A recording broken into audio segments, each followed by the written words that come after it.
चाय की चुस्की के बगैर ना तो दिन की शुरुआत होती है, ना दोस्तों के साथ बैठने का मज़ा आता है। चाहे हम मीटिंग में हों या स्टडी कर रहे हों, चाय तो बनती है। लेकिन क्या हम जानते हैं कि इंडिया में कभी चाय उगती नहीं थी। चाय उगाई जाती थी चाइना में। लेकिन हमको इंडिया में इसकी लत कैसे लगी? इसकी शुरुआत होती है ब्रिटिशर्स से। ब्रिटिशर्स चाय के बहुत ही शौकीन थे। अपनी चाय वो चाइना से लाते और चाइना से इसको इंग्लैंड शिप किया जाता। जाहिर है ये बड़ा ही एक्सपेंसिव काम था, इसमें बहुत पैसा लगता और ये चाय एक कॉस्टली अफेयर था। Not so easy and not very profitable.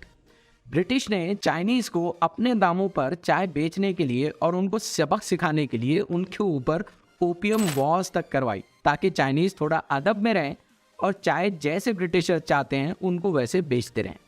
जाहिर है लेकिन उनके सामने ये प्रॉब्लम जारी थी। चाय एक प्रॉफिटेबल बिजनेस था। 1830 से ही ब्रिटिश इस बात पर सोचने लगे कि क्यों चाय इंडिया में नहीं उगती या उगाई जा सकती है। दे वर सो ऑब्सेस्ड विद दैट कि उन्होंने एक सीक्रेट एजेंट चाइना भेजा ताकि वहाँ से वो चाय के पौधे लेकर आए। इस सीक्रेट एजेंट का नाम भी बहुत जेम्स बॉन्ड टाइप था, Robert Fortune.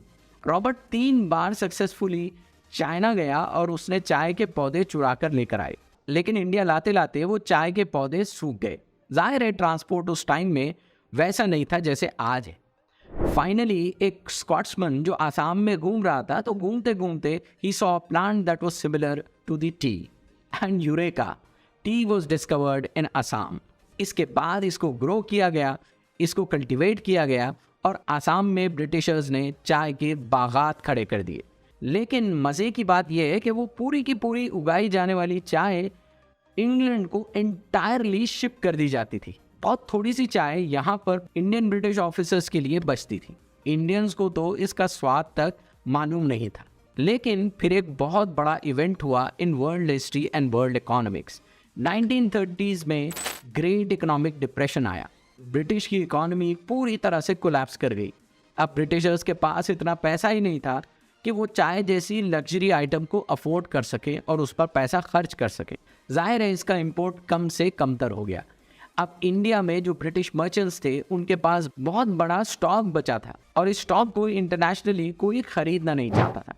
So just to get rid of this tea that was left, British had to force the creation of an Indian market.